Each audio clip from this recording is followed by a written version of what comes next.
This podcast is a member of the Place to Be Nation family. Visit us at placetobenation.com, the only place to be in your pop culture world.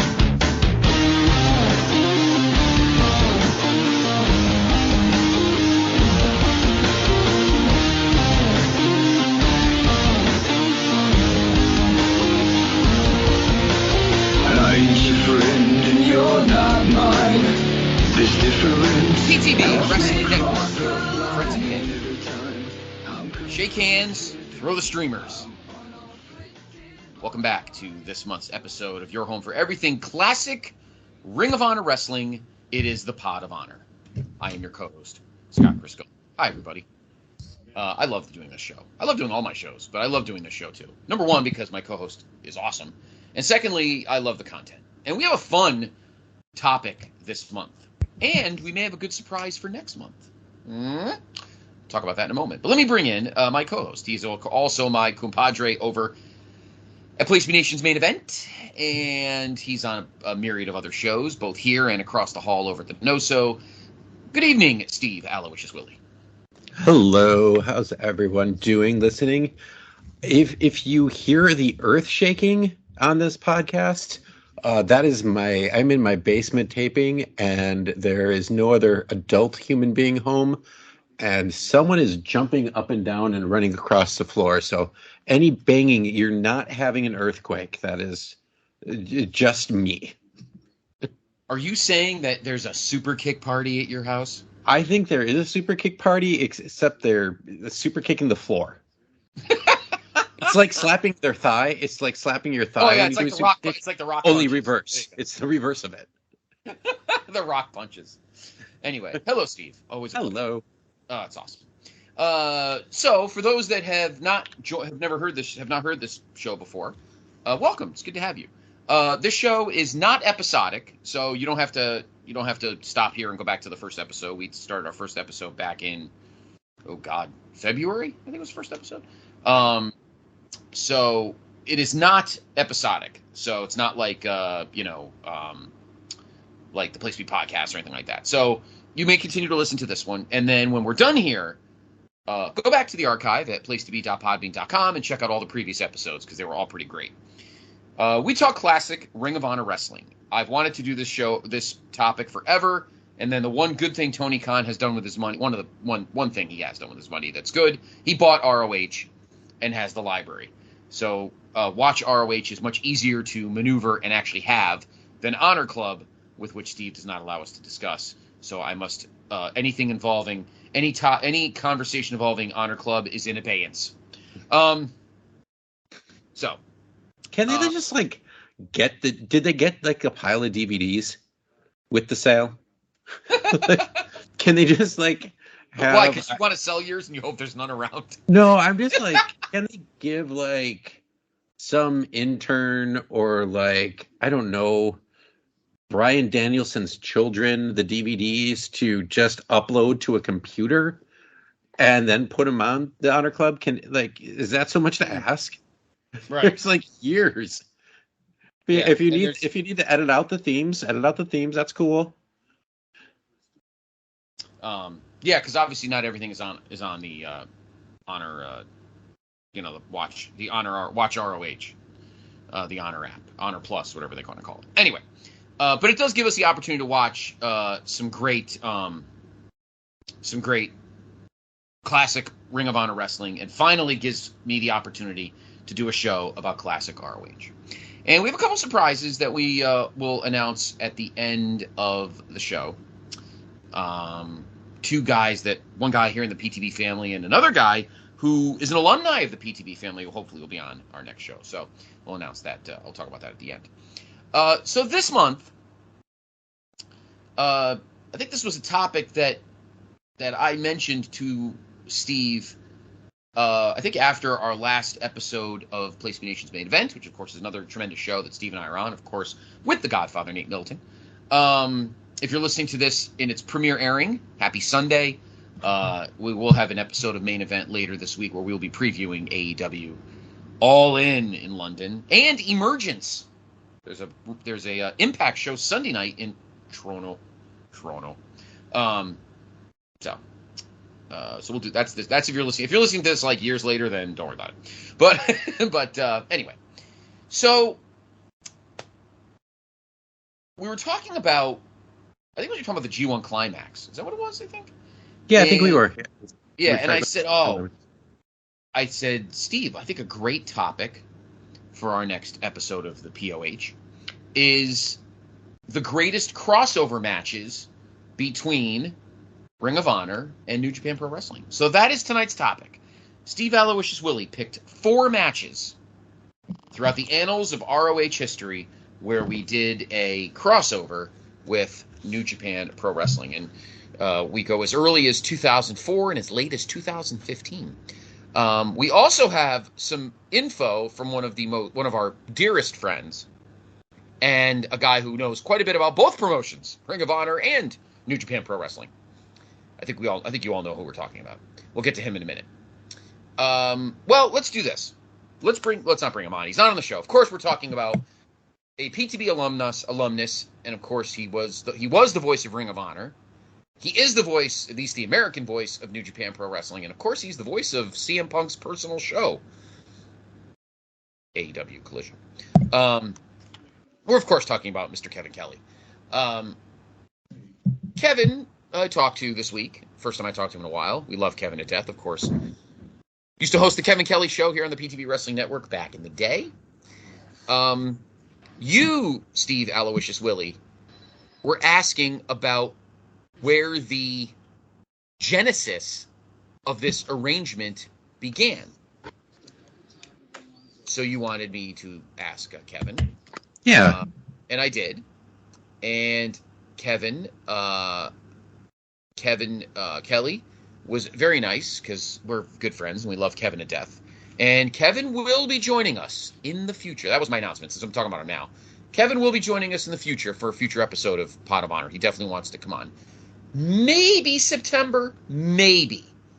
But we're shooting, worst case scenario, we're shooting for October.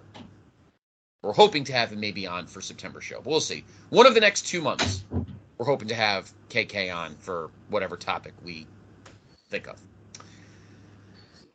So you wanted to know, Steve Aloysius Willie, about the genesis of the arrangement. Yeah. So I asked Kevin, and this is what he said. Quote, Rocky, meaning Romero, and Tiger Hattori asked to meet. Delirious and I met them in New York City for dinner, and we knew right away this would be great for Ring of Honor. Of course, Joe Koff didn't want to do it, but we wouldn't relent. And he said, quote, Koff only cared about TV and didn't think New Japan guys would make a difference. Clearly, he changed his mind over time. That was because, man. Well, first of all, I'm sure Brad Woodling was the one who went over and talked to Joe Koff because they're longtime close personal friends. It was, I had no idea. This was really interesting to me because, like, the first match we're going to do is, like, well before any of this happened, but it was quick in that they really started this relationship in 2014. And all of a sudden, there were like several events that happened pretty darn quickly. And then each year from there, they expanded it even more, even going as far to Europe and doing like a 3-show, like 3-day show in the UK cross promotion, which is kind of when people started seeing Will Ospreay. So this relationship between Ring of Honor and New Japan, in a way, started the entire AEW process going, because that's when you started seeing, guys like the Bucks more often in Ring of Honor. Later on, Cody getting involved, and then Kenny getting involved, and them having that association between the two companies really built them both up, and then eventually, kind of became the genesis for AEW and the relationship that they have with New Japan. It was intriguing to me that it wasn't intriguing that Rocky was involved, because Rocky Romero has always kind of been the intermediary between New Japan and ROH. He's been going back and forth there since, the time period of our first match, like 2004 at least. He was like Black Tiger and has had like a bunch of different partners. I mean, we'll see 2 of his tag team partners just in these 4 matches we picked alone. Mm-hmm. But I thought it was interesting, and that it was Delirious, who I know is the head booker, but and Kevin, that were the ones that were involved. Like, I thought it was going to be like your Joe Koff or something like that, but they kind of did it on the down low. I know at that point, like, wasn't Kevin at like front office a bit at that time? At some point around then, he was working full time for Ring of Honor, because there was a while he was kind of splitting his time. Right. Yeah, I think so. We'll get more into that. Yeah. You know, when we get Kevin on within the next couple months, we'll get his history. And of course, if you want to listen to any of his when he was there at the time, please head to our archive and check out past episodes of the Kevin Kelly Show here on the PTB Wrestling Network. It was JR and Kevin, and occasionally Dan McGinn, who of course they spun off to the Joni Loves Chachi of podcasts, the Steve Carino Show. I wonder if Steve Carino remembers Dan McGinn. I thought you were going to pop for that, Steve, when I said Joni. Took place in Chicago. Oh, yeah. Anyway, yeah, I don't know. So I'm sure he had some say, and it was not. There was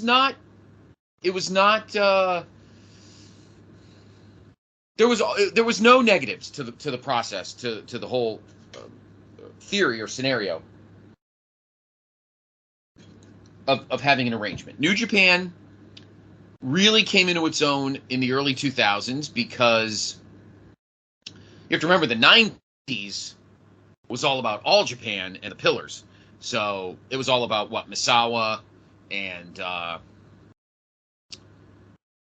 Kobashi and Kawada. Was Hashimoto one of the Pillars, or was he New Japan? He's New Japan. Yeah. Who the fuck were the Pillars? Misawa, Kobashi, Kawada, Taue, and Akiyama. Like, for instance, there's 4, but if you go through the 90s of Dave's 5-star matches, I think like 305 of them have those 4 guys in it in some capacity. Yeah. He was all about All Japan in the 90s. But by the 2000s, when Baba passed away and All Japan kind of disintegrated, New Japan kind of took the slot in, I would say. So I would say the reason that the arrangement was so good, Steve, is because obviously Ring of Honor was created in February of 2002. Right around that time, 2002 and 2003, it seemed that New Japan started to kind of gain some traction when All Japan disappeared. Yeah, All Japan disappeared, and Noah came up in its stead. All Japan was still there, but Noah really started to pick up. So they got some of those guys. And then New Japan was trying to make inroads. And New Japan back then, they had, trying to think, it was, I think the 90s. Getting confused with all of my years here. But they were doing some like stuff with WCW at the time, towards the end of the 90s and early 2000s, right up to the death. The early 2000s, like once Inoki kind of left, well, right before he left, he was trying to do like some weird mixed martial arts stuff that he was trying to bring into New Japan. So that kind of flopped. So then once Inoki left in 2005, I think it's 2005, and I'm sorry about if I'm butchering these dates. That's when kind of Wrestle Kingdom came along, and then they started slowly moving back up. And then they tried to get involved with internet pay-per-view. And so internet pay-per-view at this time period was really dicey. With Ring of Honor would try quite a bit after Gabe left. Sapolsky left. He tried with Evolve and Dragon Gate, and I was one of those people who would really try to get the iPay-per-views, and I probably with a 50% success rate. You'd eventually get them, but the day of, if you try to watch it live, good luck. I just learned to watch stuff 2 days later. So New Japan started doing that too in 2012. And so that's when some of your really hardcore American wrestling fans started to, because before you'd have to get it through tape trading. And then, then you could, this is like Bushiroad took over in 2012, and they put on a little bit of G1 Climax, and then they tried to put on Wrestle Kingdom. And after that, realizing that how hard it was to broadcast events live from Japan, they kind of did the combination with Ring of Honor, and that was 2014, like we said, with the meeting with Kevin and Delirious and Rocky Romero and Tiger Hattori, who's their longtime referee who just retired a handful of years ago, not that long ago. Right. And then obviously we will get to one of the first big crossover shows that took place, and that was in May of 2014. Mm-hmm. One of our shows.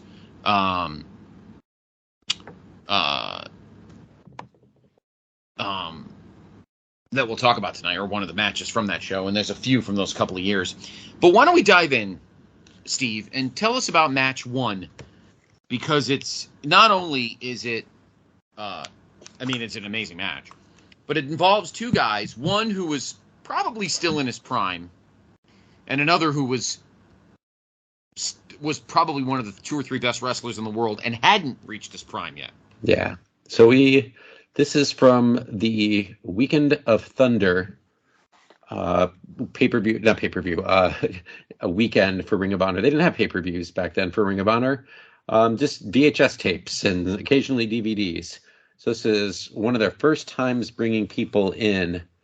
Jushin from Japan, they did an all-Japan show that was a mixed success, but this time they brought in a star from New Japan, Jushin Thunder Liger versus Bryan Danielson. This is November 5th, 2004. I have Cage Match up, so the dates are European style. And it was the Greater Boston Indoor Sports Center, which is a place they ran often in Boston.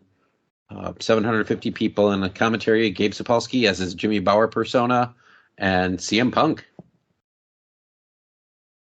And I had the DVD of this, and I actually was watching it a few months ago, but never got to finish it, so it was really out. I just had to throw it in. So what's cool is I have the actual entrances, like the original entrances, because back then they didn't edit out the theme songs, and they were using real songs.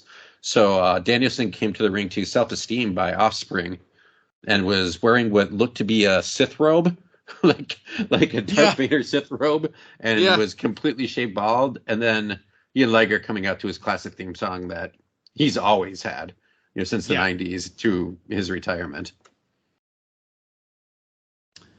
And Jushin Liger, as Herb Coons would call him, throughout most of the 80s into the 90s. He called him Jushin Liger. I don't know if he didn't realize he was. Is that like the fa la la la la la? Wait a minute! I just realized something. Is that kind of like the Christmas Story gag where they're singing in the Chinese restaurant? And they're fa ra ra ra ra ra ra. Is that the whole thing? Is that what I think so. Liger instead of what a doofus. Silly Canadians. I knew Liger very well throughout. Obviously, by 2004, he was probably the pound for pound the best cruiserweight in the world. A title that probably within the next few years would be shared with Rey Mysterio, most likely. I wouldn't call Bryan Danielson a cruiserweight, because he was never booked like a cruiserweight. He was booked like a main eventer. Mm-hmm. You know what I mean? Not that Liger wasn't a main, but do you get what I'm saying? Do you understand what I'm trying to... Especially in the U.S. Like, we've said it before, like, if you're a United States wrestling fan, your 2 wrestlers who got people into Japanese wrestling were the Great Muta and Liger. And, right. And that's how like it opened up a whole new world to people. So Liger, it was against Pillman. Was the classic match from the first Nitro, and they had another match there too. I just one thing that I have in big capital letters in my notes is that during the announcing, he's like, we gotta, because at this time when they would bring these people in, especially from Japan or big stars, what they would do to sell videos, they bring them in for the event. In this case, they had Liger for 2 events, for this one, and then there was a tag team the next night. But then they'd also do a shoot interview with the person. And so they actually did a shoot interview with Jushin Liger, and I'm like, man, that would be interesting to see, like Rob Feinstein interviewing Jushin Liger through a translator. No. Because you don't really know if Liger's actually answering the questions, you know? Yeah. So, even for as early as 2004, and for a guy like Danielson who was still growing as a stud, this is almost a dream match. And I liked that Danielson, who I'm assuming was a heel at the time, kind of worked a heel. He was giving him like a move, and he kept saying to the ref, "Oh, you want me to take the mask off? I'll take the mask off." He started yanking at the mask and everything. That was pretty funny. Yeah. There were some great strikes. And one thing about Liger that I noticed, Steve, and this is a lot of the matches I've ever watched him in, he's very precise. He's another guy like a Dean Malenko, a guy who never really wasted movements in the ring. He was very calculating. I don't think Bryan Danielson wrestles like that. Someone like a Bret Hart wrestled like that, unlike somebody like a Shawn who never wrestled like that. He was very different. But I feel like watching this match, Liger is very precise. He's very not guarded. He knows, like, he's thinking a few moves ahead. You can kind of tell. You can see that.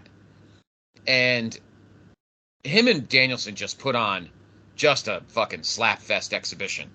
It was an amazing match.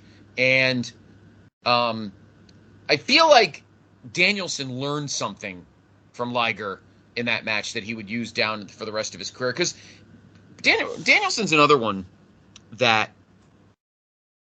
he's kind of a blend of a guy who's very precise and very I don't want to say guarded. He's very succinct or precise in his thinking in the ring. And then a guy like a Shawn Michaels who just kind of, one move and then wings it for about 5 minutes and then another move and then wings it for 5 minutes.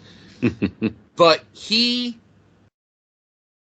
I think he gathered or gained from Liger that kind of precise striking offense.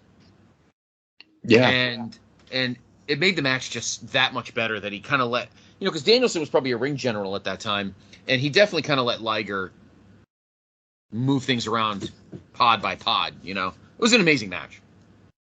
Oh, absolutely. Yeah, there was a lot of back and forth, and, Liger kind of letting Danielson move him around for the beginning of the match, and I couldn't find these matches anywhere as I was looking them up, but they were saying on commentary that in New Japan, Danielson was never able to beat Liger. I don't see any of those matches on Cage Match, so maybe they're lost to time or something like that. Right.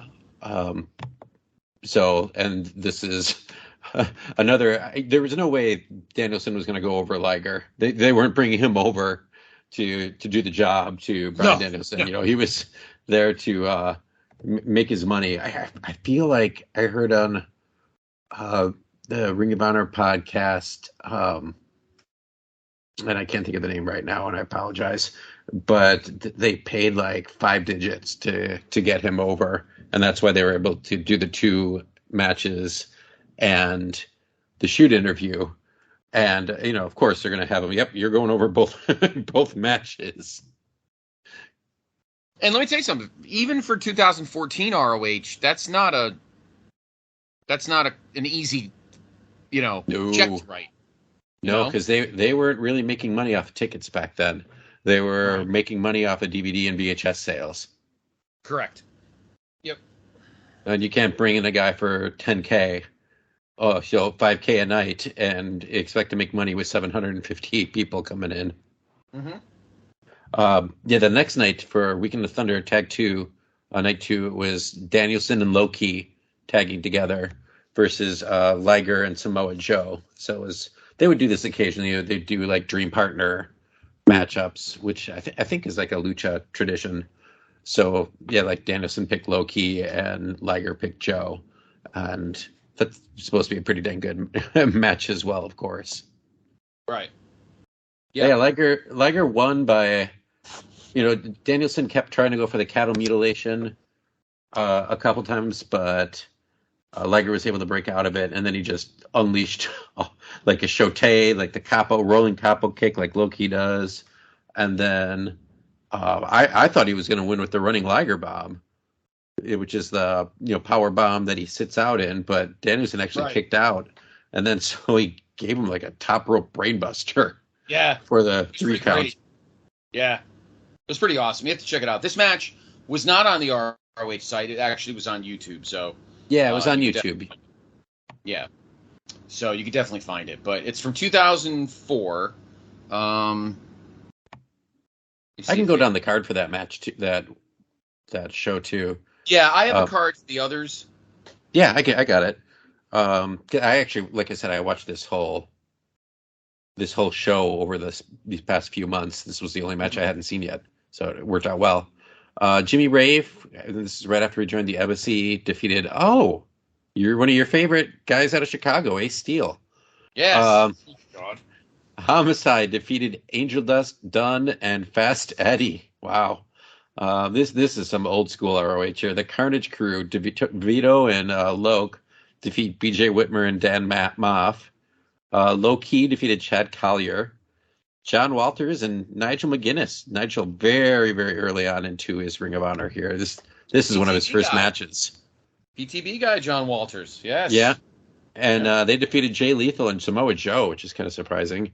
Outcast Killers defeated Davey Andrews and Shane Hagedorn. Those are some of the Ring of Honor students. Austin Aries defeats CM Punk. That was a really good match. Like over 4 stars. It was like kind of a little upset too. And they were building up Aries to beat Joe a couple months later at Final Battle. Then the Havana Pitbulls, Ricky Reyes and Rocky Romero, the aforementioned Romero, defeated Generation Next, which was the Jack Evans and Roderick Strong combination. And then this match, Jushin Liger versus Bryan Danielson. No Meltzer ratings on this at all. I don't think Meltzer watched a lot of these first few years of Ring of Honor shows. He just got reports from people, and then like Gabe Sapolsky himself would shoot him information. Right. But Cage Match gave it a 7.67 out of 10. Oh, okay. I don't know where that show could be. I suppose you'd have to own it. Yeah, you'd have to own it. I have the DVD. If anyone wants it, I'll sell it to you. Yeah, you'd have to own it. You can probably find it on eBay. Not so. There's some of the shows that are really, really, really expensive on eBay, but this one I'm sure you could get for pretty cheap. Yeah. I guarantee the Austin Aries CM Punk match is out there, and then, like you said, this match is right on YouTube for free. Yes. So, next up, our second match, we fast forward a decade. And in fact, the remaining 3 matches, will be within with a span of 2 years, 2014 and 2015. Yeah. We move ahead to the premiere event. And of course, we were talking about the whole Kevin and Delirious and Rocky. So this was the thing they obviously put together. The show was called, of course, if you're an ROH fan, you know what I'm about to say. Sounds like a Bischoff video game from AWA. Global Wars. Although it originally was called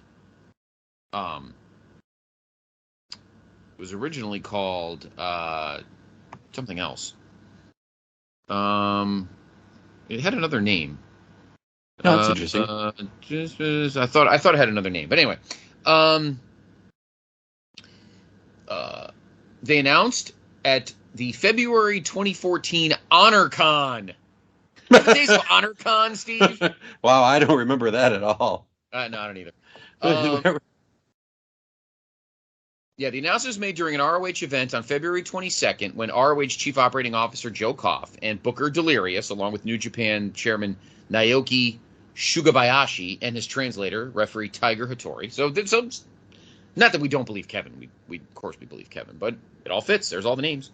Yeah. Entered the ring to reveal a partnership, which would see the Japanese promotion's top wrestlers come over to North America for joint shows in 2014. The first, titled Global Wars, would take place May 10th in Toronto, and the second, War of the Worlds, would take place the following week, May 17th, in the city, in New York City, which was probably Hammerstein. So, and this first show was interesting because it was a joint promoted show, but there weren't any combinations yet. It was all, either a Ring of Honor match or a New Japan match. There wasn't any Ring of Honor versus New Japan for this first Global War show. Correct. So why don't you introduce? So tonight. So for the second match, we're going to go to that show from May 10th, 2014, the inaugural Global Wars. Tell us, Steve, what our match number 2 is. Match number 2. How I chose these is I just went through the first year, 12 months or so, and picked out 3 of the better looking matches that were more, at least had some New Japan people in them. And this was, though an IWGP match, you have 4 guys with ROH ties. So the Young Bucks, who would come and go between Ring of Honor and New Japan. And at this time, they were the Ring of Honor tag title holders and the IWGP Junior Heavyweight Championships. Versus the Forever Hooligans, which is Rocky Romero and Alex Kozlov, and the Time Splitters, which was Alex Shelley and Kushida. So obviously Alex Shelley's been in Ring of Honor off and on since, I think the second year. Romero also there since the second year. We even, brought him up as part of the Havana Pitbulls. And Kevin and Steve Carino are on the call, and first thing I thought was, God, I can't believe this was 9 years ago already. I know, right? Oh, my God. Before we talk about that match, here's the rest of the card. For those that may want to, jostle their memories. On the pre-show, Tadarius Thomas defeated the Romantic Touch. The Romantic Touch was Rhett Titus in a mask. Mr. Rhett Titus, yes. Yeah. Woof. Should have kept the mask on. Mike Bennett, of course, defeated ACH. Michael Elgin defeated Takaki Watanabe. Also known as Evil. This was during his excursion. Correct. Yes. In a 3-way tag, this was all ROH. The Briscoes, The Decade, which was BJ and Jimmy Jacobs, and Red Dragon in a 3-way tag. Briscoes won. Cedric Alexander defeated Roddy Strong in a singles match. The Decade was banned from ringside. Thank God. Then our match. Tanahashi and Mr. Liger, not 9 Ryder. years later, yeah. Yep, defeated Chaos, Jado and Mr. Nakamura. In a 4-corner survival match for the ROH TV title, Jay Lethal retained against Matt Taven, Silas Young, and Mr. Ciampa. The Bullet Club, AJ and Carl Anderson, defeated Chaos, which was Guido and Mr. Okada. And in the main event, Adam Cole successfully defended the ROH World title against Kevin Steen. Not a bad show. No, yeah, this was one that Meltzer did watch, and he rated 3 of the matches above 3 stars. So, and then this match 4.5 stars. It was his highest rated match. 7.65 on Cage Match, so not much different. Cage Match actually had the world title match at 8.09, so a little bit higher. But yeah, this was. I think I sent you a message like, there's no way I'm going to be able to recap this match. This match was absolutely bonkers. Yeah, it was nonstop. Nick Jackson is, I mean, the Jacksons are so skinny here, but Nick Jackson, who's already fast, to this day, is like the Flash here. Um, both of those guys trained a bit in Dragon Gate, which is known for its speed, but right away he's just flying around the ring. And I felt that the goal for this match, because this is the first show that they actually did mix the New Japan and Ring of Honor talent. And some of the matches, like, throwing Jado in there with Nakamura, Gato and Jado have been like the longtime bookers, mostly Gato now, but it was just kind of like they would throw themselves in there to get on TV and generally eat the pin. But this was a way for New Japan to introduce like a Kushida, who at this time was, hey, he still is a good wrestler, but this was him coming into his prime right now. I think he's around 30, they said. And then, doing so by having Alex Shelley in. And then, the Jacksons are starting, and there's just, Bullet Club's there. This is when AJ Styles is starting out in Bullet Club. And you're starting to see, like, the T-shirts of Bullet Club just a little bit. There's, like, Super Kick Party shirts, a bit of them. You're starting to see, like, Kevin Steen shirts. So it's just that start of, in my opinion, when wrestling started taking off again, when there started to be more things to watch, and people getting excited about, and WWE was doing pretty decently as well. Yeah. So this match was just nonstop. Everyone got a chance to pair off. Kozlov is retired now. I think he still does some commentary for New Japan Strong, but he would have. He's from Moldova, did they say? He had like a little Russian Cossack hat on, and he would do like these dance kicks. Great comment by Kevin Kelly in that. It said Alex Shelley seeing red now. Like, a little communist humor by Kevin. Kushida did that a lot, actually. They did that a lot. They like to throw like geopolitical risk board game jokes. It's pretty funny. And there's like a lot of miscues that kept missing each other, and I like the Time Splitters offense because it's similar to, Alex Shelley's other team, Motor City Machine Guns, that he's more known for, because this tag team was kind of in between. Saban was still in TNA and Shelley went to Japan, so Motor City, this kind of was the Oreo filling between the two runs of the Motor City Machine Guns.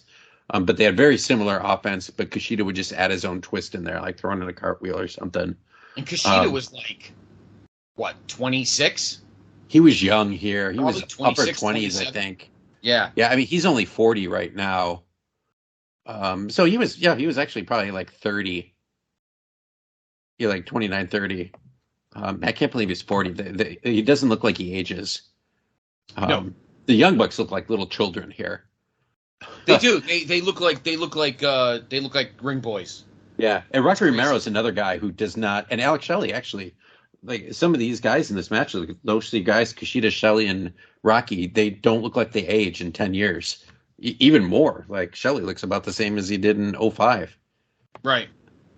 I love the commentary by Carino saying, "If you wonder why I got fat, it's so I didn't have to wrestle the junior heavyweight style anymore." And that was during like when everyone was doing like their dives. Eventually, the Bucks win. They hit their Indie Taker, which is like their spiked tombstone. Yeah. Pile driver. Then they did like 4 super kicks and the more bang for your buck, which is, I can't remember. It's like a rolling splash, moonsault. It's like a 3-move combo. And yeah, it was just absolute nonstop action. And the crowd actually chanted, "This is awesome." But they said that was awesome. Instead of doing it during the match, they did it after the match. It's like, wow, that's actually not annoying. Right? That's simpler times when people didn't just chant random things during matches. I agree.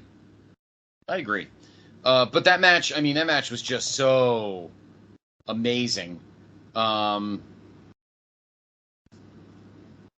look ahead. Who would have thought, as great a tag team wrestler as he is, and will be in history, that Alex Shelley eventually became Impact World Champion?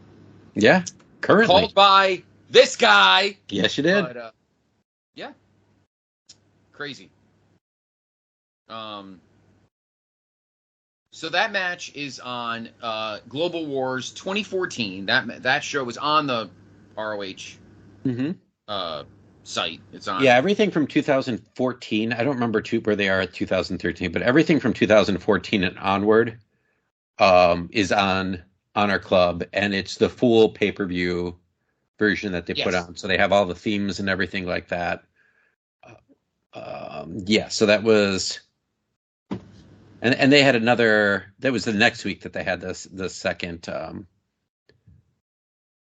card, and that was War of the Worlds. But there was stuff that was good on there, but I didn't want to do like Red Dragon against the Young Bucks or something like that because it didn't really feel like Ring of Honor versus New Japan. I wanted to skip ahead a little bit. There was a Nakamura versus Kevin Steen match that went 12 minutes that week. That was one of the Ustream pay-per-views. Oof, that was not a good platform. But yeah, I wanted to go ahead to 2015 because then it really started to pick up. You have Bullet Club starting to become a little bit more known in the country. Right. So this match has nothing to do with Bullet Club, though. Our third match is another singles match, and this was my favorite match of the four. Oh, mine too. Yeah, this was my favorite match. Unbelievable. Lead us in. What do we got? All right. This is War of the Worlds, which is what they called the show last year. First year. That was the second weekend. Was the second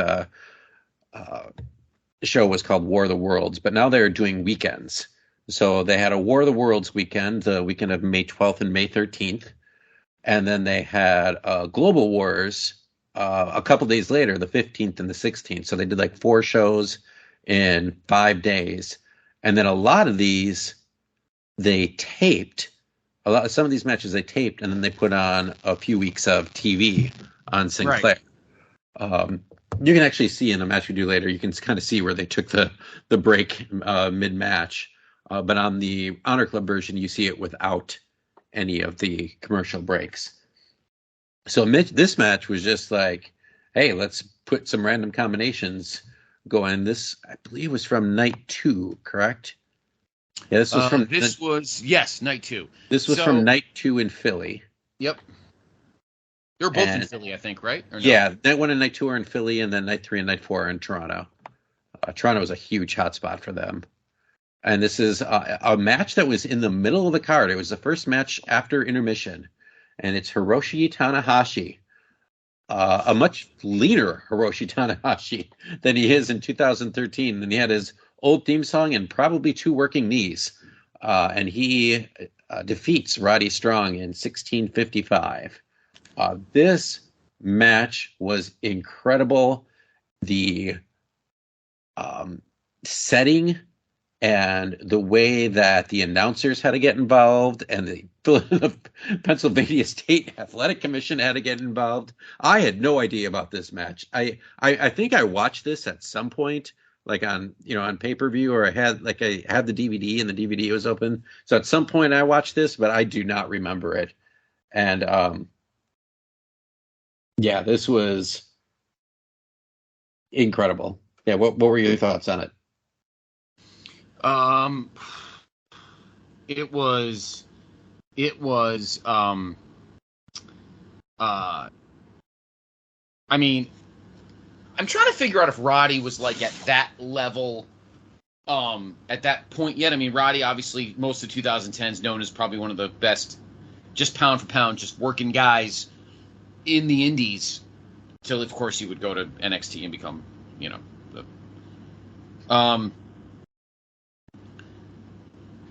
and Tanahashi's a guy everybody always talked about. He's always, and even Kevin says it on here, he is the John Cena of... Mm-hmm. And I thought it was more because, he was like the happy-go-lucky guy like Cena. But a lot of people say within the everyday New Japan, he's the either everybody loves him or everybody hates him. Yeah, that's pretty much John Cena. There are a lot of people who didn't like Roddy back then, especially earlier. Tanahashi. Yeah, Roddy too. Oh, okay. Tanahashi. I mean, now the last few years, he's known as the ace of the company. He's the face, maybe even more so than Okada because of his tenure and how long he's been there. I mean, he's on his last legs. He had some decent matches in this year's G1, 2023's G1, but he's not the same guy, and he's definitely not the same guy he was here. Like, does pretty much the exact same moves, but he can barely even hit the high fly flow, which he won the match with, which is like the top rope kind of frog splash. Yeah. That he does. But they really went all out, and no pun intended, and went crazy back and forth. And Roddy actually got busted hard way in this match, which surprised me because I know you had reminded me that they were very not totally into blood. They were not doing blood at all during this time period. And you saw during the match, and I think he got, I looked it back a couple times. The only thing I can think of is when like Tanahashi does his like kind of flying forearm move, very similar to what Sean does, only not as much height as Sean. Like he might have cracked him, like got him with the knuckles on the top of the head. I couldn't see like anything in the turnbuckle. The Carino said it was a pretty huge gash. It was a pretty deep gash. And Roddy just all of a sudden, he grasps his eye, and then his entire forehead is just covered in blood. And there was a couple moments where it was kind of just dripping. And there was enough concern that like Carino on mic was asking for a towel, and he was getting off the headset a couple times. And, they were saying, oh, we might have to stop this. And like, oh yeah, that's just typical wrestling announcing. But no, there was a legitimate doctor. The state athletic commission was there. And I know when Nigel started, he was really trying to get away from bleeding in the ring, especially like, with his career, he, part of the reason he left is he caught hepatitis. That was one of the reasons why he, wasn't able to get signed. And, you get that through blood being passed. And that's what happened with Abdullah the Butcher. And the guy who ended up suing him was because Abdullah was passing around the hepatitis with all of his blood. And so they really got away from it. And they're like, Todd Sinclair, I saw ran out with a towel. And at first, Roddy's like, no, like, just let it go, because you got it. It's picking up the intensity of the match to the point where even the announcers, towards the end of the match, Roddy had his like big massive combination. It was like a superplex. He always does like the stomach buster, gut buster, and back busters move, and then a sick kick, and then which is like Danielson's Busaiku knee, only it's a kick to the face. It's like a super fast single-legged drop kick. And, Tanahashi kicks out for like 2.99. And Carino and Kevin Kelly just start marking out. And I'm like, come on, Roddy, do it. The intensity, like, with the blood added so much. And eventually Todd Sinclair made him, like, wipe his face off. Because I think they were legitimately afraid that the commission was going to step in and stop the match. Right. But yeah, like, Roddy was so good at this time. He's so quick. Like 2014, 2015, Roderick Strong is like absolute peak for him. Not that he's bad at other times at all, but in terms of singles, he did some incredible stuff in PWG and Ring of Honor. A little bit out in even in Germany a little bit. So yeah, there's.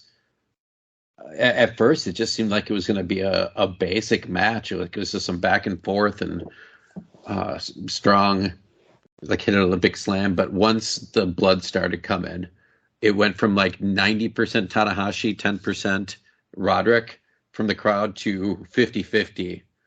And everything started being a little stiffer. Like Tanahashi did the Aces High, which is just a crossbody at the top rope. And Roddy like smacked him in the stomach with a drop kick. That was great.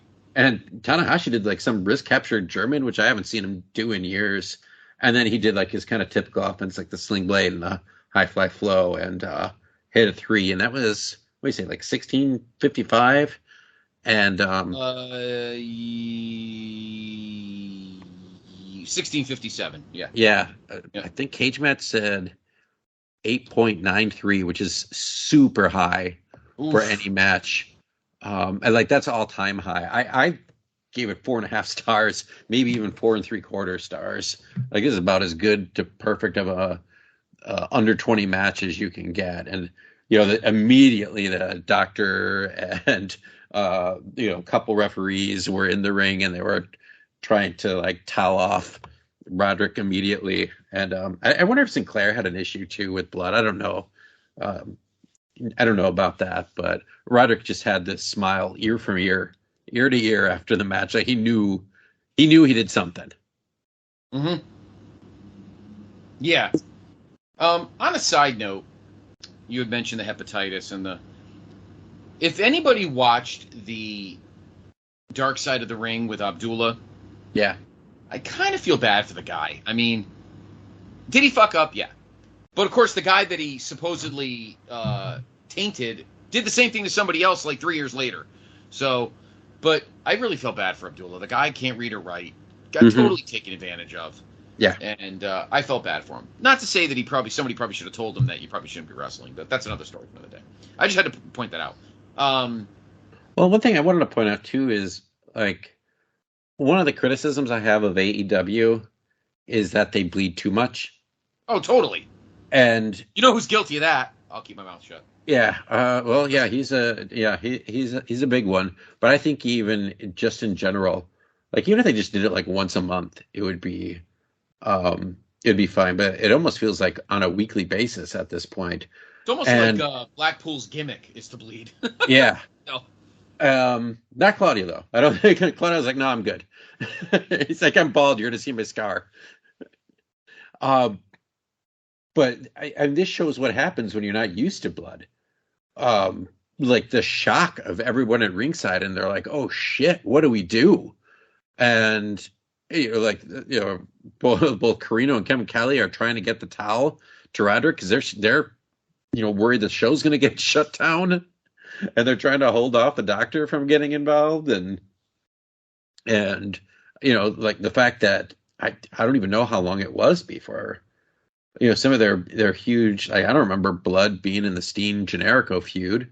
They had blood in like earlier Ring of Honor, but yeah, at some point, like right around when Sinclair came in or a little bit earlier, they just cut it off. But yeah, it was a huge part of this match. Yeah, but it's just crazy. It's ridiculous, and the crowd energy in the match, like you said, just swerving from one side to the other, and Roddy getting a little more. I mean, it was stiff, and they definitely hit the gas like the last probably 5 minutes. Mm-hmm. It was very impressive. It was very impressive, and just a fun match. It was really, really a fun match. 8.93. That's wow.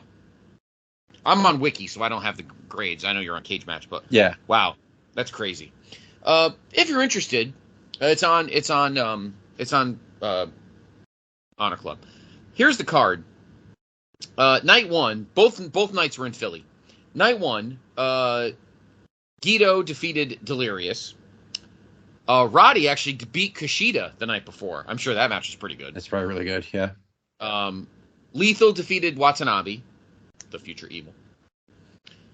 In a three-way, the Bucks defeated The Addiction, which is Danielson and Frankie, and the Kingdom, which is one of my favorite teams of like the last 10 years, which is, of course, Matt Taven. They just keep getting better and better, and I'm hoping they get... That match had to have been great. Yeah. Naito defeated Michael Elgin. All right, we'll move on. The next match... Poor Naito. Red Dragon defeated Tanahashi and Liger. That match had to have been fun.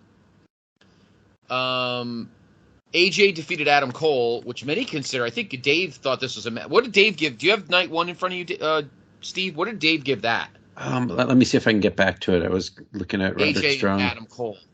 Because this is night one of War of the Worlds. Yeah. Sean AJ, Adam Cole. No Liger. No Liger on this one. Cage Match had an 8.44, They actually had the Roderick Strong Kushida at 8.61. Oh, wow. Oof. And this main event is Okada Yes. and Nakamura. Yeah, versus Briscoes. Yeah. Woo! 18-11. Holy shit. So no grade for the Styles Cole match? Not from Meltzer, no. Oh, no? Okay. And the main event is, as Steve mentioned, Chaos, Okada, and Knock. What a team, huh? Yeah, seriously. Against Jay and Mark. So that match is probably fucking amazing. And this is when people started really knowing who Nakamura was. Correct. Yep. This is like Michael Jackson Nakamura era. Yeah. Crazy. Then night 2, there was a dark match. Jay Diesel defeated Romantic Touch, which is, of course, Titus. Then on the main, Adam Page. Who's that? With Colby Carino. I didn't know they were together ever. I didn't either. And, of course, Colby, as you know, will be wrestling. Oh, this was part of the decade. Okay, I do remember this. So Adam Colby Page. Carino joined the decade, and the whole thing was that Steve Carino hated B.J. Whitmer. So Colby, turned on Dad, even though Colby was probably 18 at this point. Yeah. And, of course, he's wrestling next weekend at NWA 75 for the junior heavyweight title. He's only 26. Yeah, it's crazy. Although he's got a mustache now, so it looks like he's 56. But anyway, defeated Watanabe. Evil. Michael Elgin defeated Kushida. What a crime. Naito defeated Kyle O'Reilly. I almost put that match on. I got to rewatch it. I almost put that match on just for the hell of it. How about this 4-way? Knock defeated Lethal, Liger, and Mark Briscoe. I remember these early years, these 4-way matches were just a bunch of bums or debuts. Yeah. Here we have legends. Four legends. Then our match that we just mentioned, Tanahashi and Roddy. The Addiction, Danielson and Frankie against Guido and Okada. Jay Briscoe defeated Bobby Fish to successfully defend his ROH World title. And in the main event, a 6-man, The Kingdom, so Cole, Taven, and Bennett with Maria against AJ and Le Bucks. That's the main event, that 6-man, which was probably fucking out of this world. What is there a grade for that match? 8.15. Anything over 8 is spectacular. Yeah. That's that's at least 4 stars. So anything over 9 is all time 5 or above. Right. So this match, and this full show, I'm pretty sure both nights are on yes. Are on Honor Club. Yeah, the whole thing. Unless it's a super problematic Joey Ryan type guy, everything's on. It's the entire pay-per-view. Yeah, we don't need any extra ding-dongs. Yeah. Our last match, fascinating. I have to say, fascinating match, Steve. I wasn't sure what to expect. This is another 2-nighter. This was back at the Ted Reeve Arena in Toronto. Mm-hmm. We are at Global Wars 15, 1 year later. And these 2 nights were loaded. But why don't you clue us in on our final match tonight? All right. This is a 6-man tag match. So a little bit different than what we've seen so far. It's Bullet Club, AJ Styles, and the Jacksons, the Bucks, with Doc Gallows and Carl Anderson. Oof. And they defeated Kazuchika Okada and Roppongi Vice, which is Trent Beretta, now of Best Friends, and Rocky Romero. All in chaos at this point, and in 1725. And I do remember this. I don't remember seeing this card live. I don't think it was a pay-per-view. I do have the DVD, but I've never opened it. But I do remember seeing this match on TV. So this is another, this was one that Meltzer rated. He rated it 4 3/4 stars, which I don't agree with. No. The cage match rating was 9.12, which equates to that equates to all-time great match. And it's 95 votes too. So it's not 3 people voted. Right. I think that's way high. Yeah. I mean, it was a great match, but I wouldn't. I think the other tag was better, and I think all 3 matches were better. But I like that. I'm glad you picked this match, Steve. It's a good little snapshot of the Bucks in their prime, AJ like right before, half a year before leaving for the WWF or WWE, and Chaos and Okada, even one of his last matches before he would blossom into the Okada that I love. You mentioned the card. Let me buzz through it quick before we get to the match. So again, 2 nights, and this card is loaded. Night 1, there was a dark match. Dalton Castle and Donovan Dijak. I wonder where he is now. Who knows? True. Missed opportunity there. Am I confused? Is this not the Dijak that's in NXT? No, it is the Dijak in NXT. Oh, it is the Dijak. I don't think he's on very often, is he? I guess not. He's kind of been half out of it. I'm thinking of the other guy, Dragunov. I always get those two confused. Oh, so then. Then the main card, Guido and Moose defeated Silas Young and Watanabe. In a 3-way, Kushida defeated Sabin and O'Reilly. That sounds like it'd be fun. Mm-hmm. In a tag, the Kingdom, Matt and Mike, defeated Liger and Seidel. How about this for a sneaky match in the middle? Okada defeated Cedric. Wow. That's Give crazy. the young guy a chance. Yep.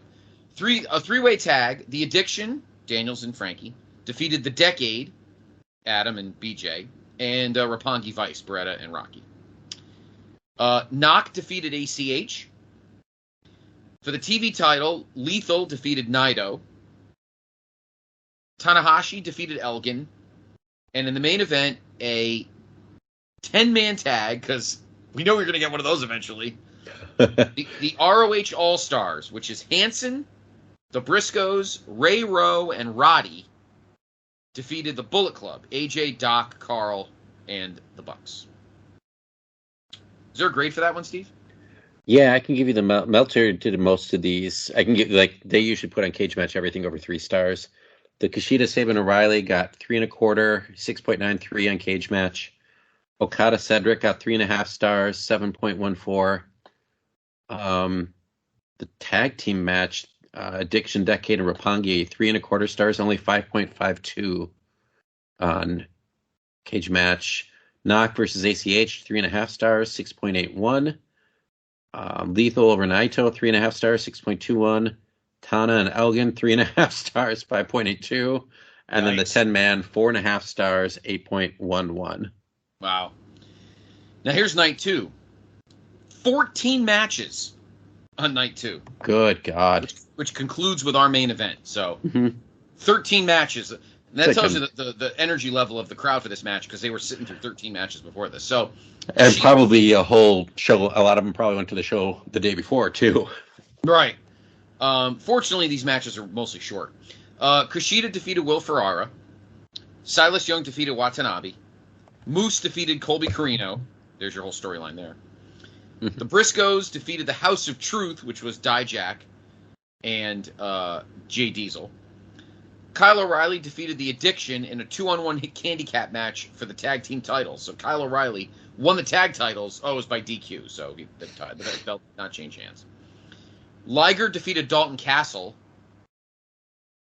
Bob Evans and Cheeseburger ended in a no contest. Doc and Carl versus the Kingdom ended in a double DQ. War Machine, which was Hanson and Ray Rowe, defeated the Decade, Adam Page and Colby Carino, in a tag. Cedric defeated Moose. Tanahashi and Naito defeated ACH and Seidel. Knock defeated Roddy. I'm sure that match was great. Elgin defeated Guido. And then the main event was the match we're about to talk about. Bullet Club and Chaos. Yeah, this doesn't look like that great of a show, to be honest. It just seems very just busy. Yeah, I think this was held in the middle of the week, too, if I remember right. Because they wanted the 4 days in a row. Right. Or 4 days out of 5. And it's just like, yeah, real busy and nothing like there's 7-minute matches. It's almost like a TV taping is what it looks like. It's funny. It's funny you say that. I get that feeling because the times like 5:15, 6:18, 2:44, 11:03, 4:16, 9:58, 3 minutes, 9:38, 2:12. Yeah, that's a TV taping for sure. Yeah, 2:12. 9:05, 11:12, 17:05, 8:05, and then our main event, the match we're talking about, was 25 or 64.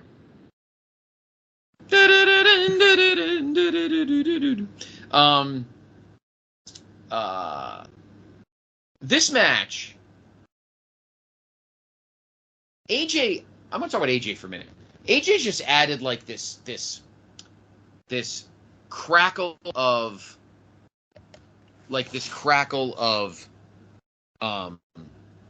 energy to the match. Like AJ just felt special. Yeah. Compared to the other guys. I got that feeling. Like you and I both watched TNA at the end of his time, and there was he's always great. He's always been fantastic. But he started getting a chip on his shoulder at the end because he did like that stupid storyline where he like went away for a while for like a few months, and then he like came back. And right before, had like another last couple, even though they knew he was leaving, they put the title on him anyways towards the end. And he had like a little bit of that chip on his shoulder with his character, which I'm sure was coming from a real place. And then so when he, joined in New Japan and immediately joined up with the Bullet Club, which is, originally the point of the Bullet Club was the foreigners coming into, the evil foreigners, basically. That was the original concept for it. He got even more of an edge and kind of grew out that hair a little bit. And it was like, some people call it like the soccer mom haircut at the time. But, he brought that chippiness where the Young Bucks were just like kind of like purposely dorky heels, like trying to act too cool.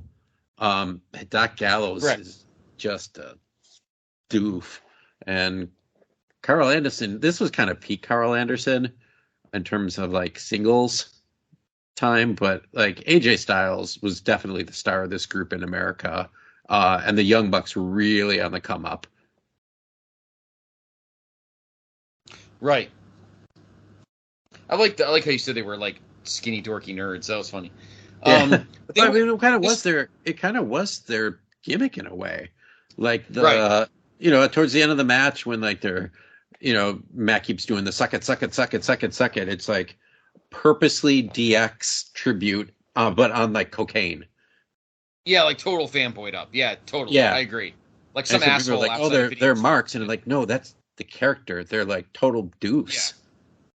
Yeah, it's like a mark outside a like a video store or something. Right.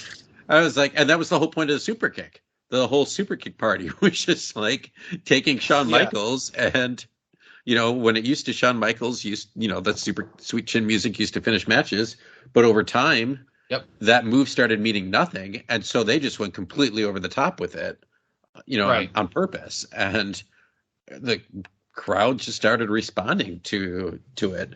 They weren't always like super kick guys. They like added it into their arsenal around this time.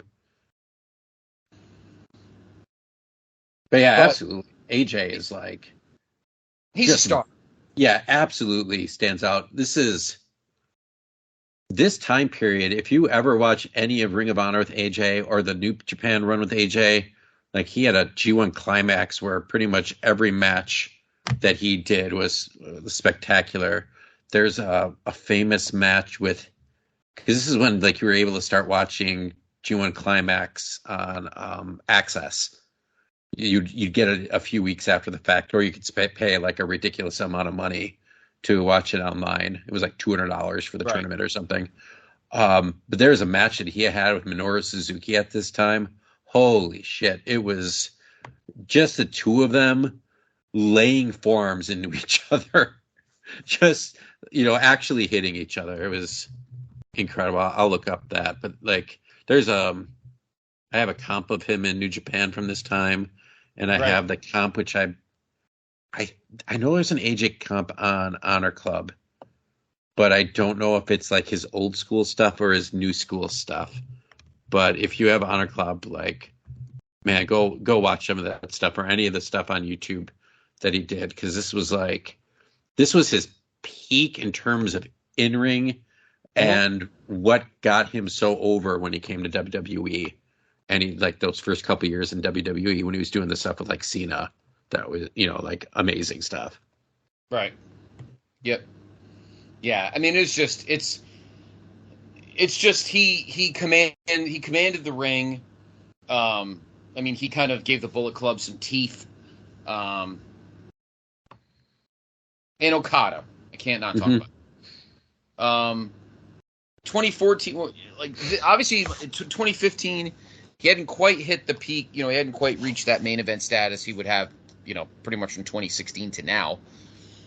But he was another one who you could tell was a guy who wanted to command the audience.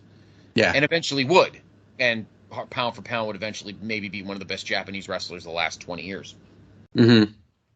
But you could tell that he was kind of siphoning off, because him and AJ would have some nice exchanges. Would have some nice exchanges in this match. A couple of some strikes and some flips and kind of setups and stuff. What were your thoughts on Okada at this point? And could you tell even here that he was a guy who you knew was going to be their guy eventually? Yeah, I mean, he could. The criticism I have of New Japan guys is that a lot of times when they would come to America for these shows, they'd almost treat it like a New Japan house show. Like, Tanahashi went hard in the match we just watched.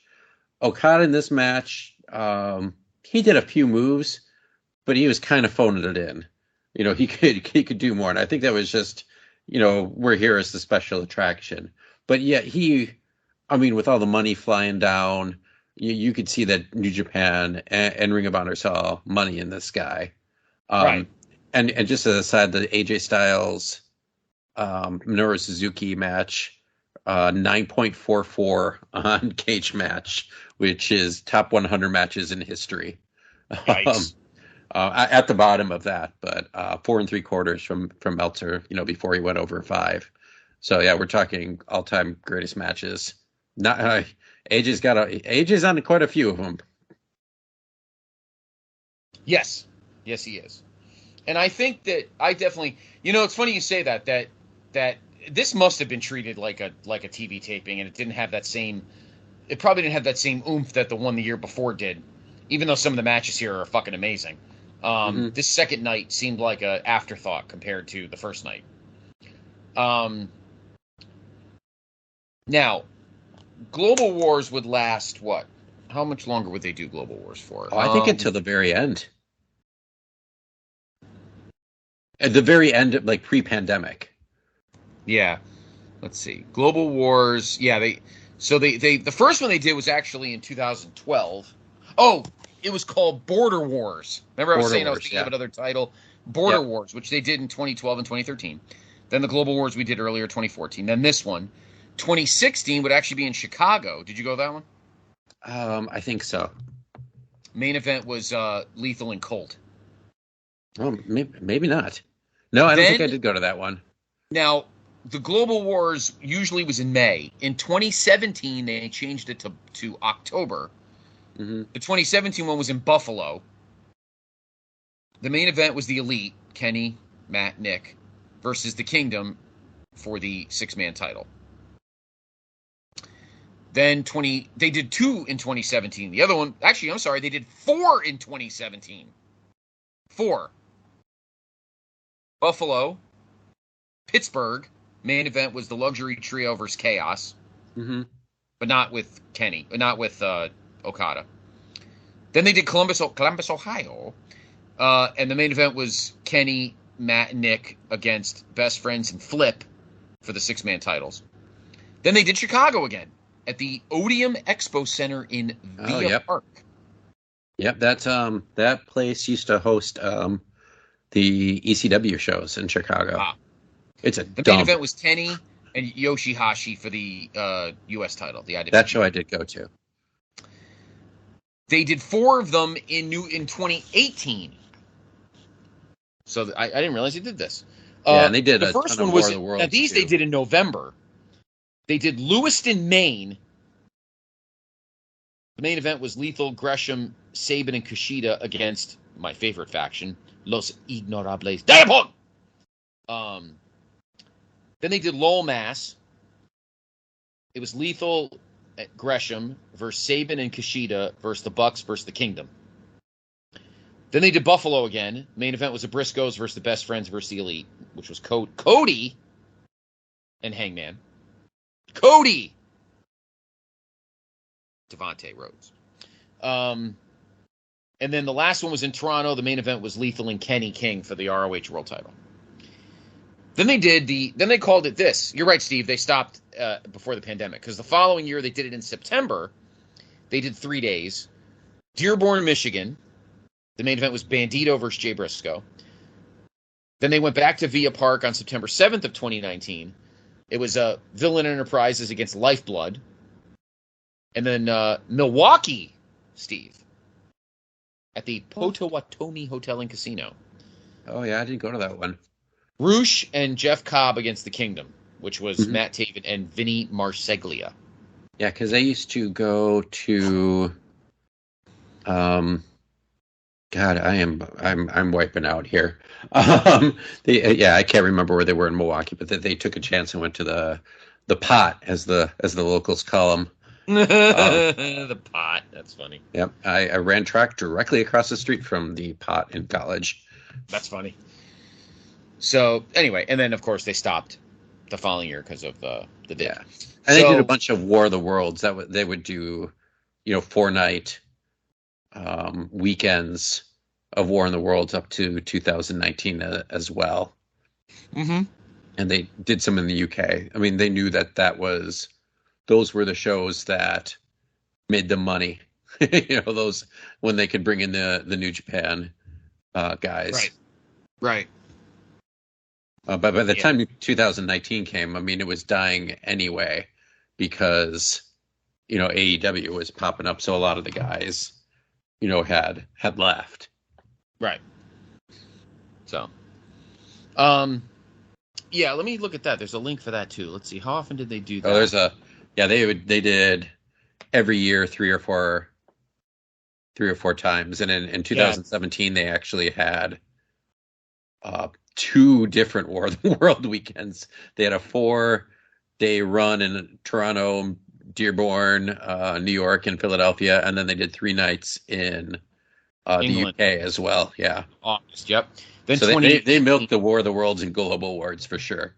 Yeah, and then 2018 they did 4 dates: War of the Worlds, Lowell, Toronto, Royal Oak, and Via Park again. Boy, they love going there, huh? Mm-hmm. And then 2019 they did 4 days in May. Buffalo, Toronto, Grand Rapids, and Via Park. Boy, they love the Ted Reeve Arena in Toronto. Next time I see our good friend, Mr. Poirier. Oh, yeah, they went there all the time. When I see him in Philly, I'm going to ask him about the Ted Reeve Arena. They basically, what happened in Chicago is they outgrew the Frontier Fieldhouse because, I mean, that's basically just a large YMCA. It's like your local, rec center. And as they...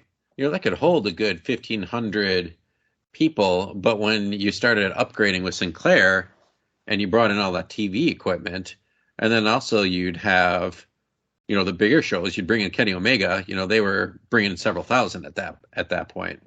And then it quickly died. Yeah. Well, because of AEW. Yeah. So there you go. There's 4 matches highlighting what has been which was a very lucrative, agreement, or shall we say, arrangement between Ring of Honor and New Japan Pro Wrestling in the 2010s. Thank you for joining us for this month's episode of Pod of Honor. Steve Willie, you're the greatest. Thank you.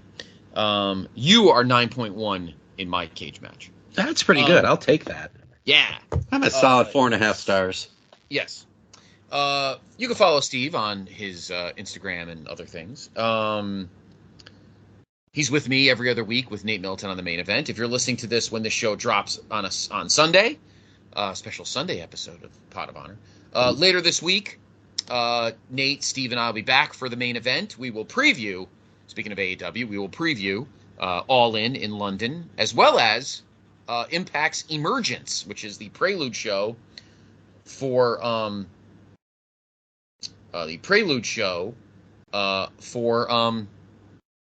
Victory Road, which is in White Plains, which I will be at. Second row. Awesome. And That'll be so much fun. And I bet there'll be air conditioning. Thank the Lord. It is White Plains. It is the Westchester County Civic Center or whatever. So anyway, obviously you can follow me on Twitter at Scott C. Podfather. But please follow the brand on Twitter at PTBN Wrestling. We do wrestling time travel every day. We go back in time on this date in wrestling history and see what big shows happened. And of course, all the great shows. We have a great week coming up this week. We'll have a new episode of Through the Looking Glass. We hope you enjoyed yesterday, or I should say this past Friday, a new episode of NWA Crock and Roll dropped. Later this week, new episode of Highway to the Impact Zone. Just every day, jam-packed full of stuff. Great content from your old reliable, the PTB Wrestling Network. And of course, join the other sister brother feeds as well. Of course, the North-South Connection, which includes the Jenny Position, as well as the PTB Pop Experience. Have a great week, everybody, and enjoy the rest of your August. Steve and I will be back in September, maybe with Kevin Kelly, maybe with the other guest I want us to have on, and we'll talk about something awesome in the history of Ring of Honor. So clean up the streamers, let's shake hands, let's shut off the lights, and next month, more Pot of Honor.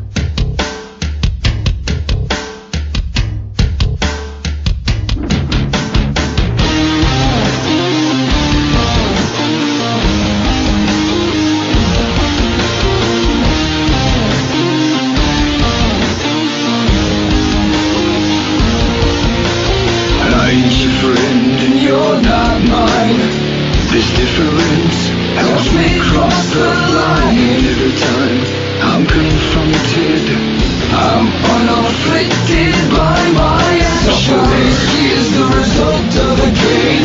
Victory at the cost of pain. Like a freight train, and you're tied to the tracks. No way to escape, there's no coming back. You're in my way, and I haven't got the time today. Best you walk away and live to fight another day. Nothing personal, I just don't care. Won't bother explaining, it goes nowhere. Just know tomorrow won't come if I end things today. Suffering is the result of a game. Victory at the cost of pain. Like a freight train, and you're tied to the tracks. No way to escape, there's no coming back.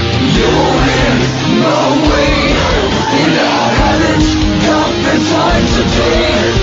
Best you walk away and live to fight another day.